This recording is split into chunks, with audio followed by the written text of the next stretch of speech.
One. Good evening, teacher. Today we will learn about plurals with example. Come on. A student, S-T-U-D-E-N-T, student.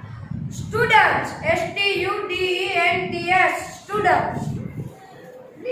Bottle, B-O-T-T-L-E, bottle. Bottles, B-O-T-T-L-E-S, bottles. A newspaper, N-E-W-S-P-A-P-E-R, newspaper.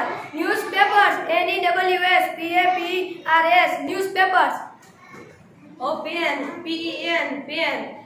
A pens, P-E-N-S, pens. A book, B-O-O-K, book. Books, B-O-O-K-S, books.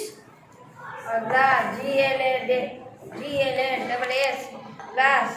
Glasses, G-L-A-S-S-E-S, glasses. A box, B-O-X, box. Boxes, B-O-X-E-S, boxes.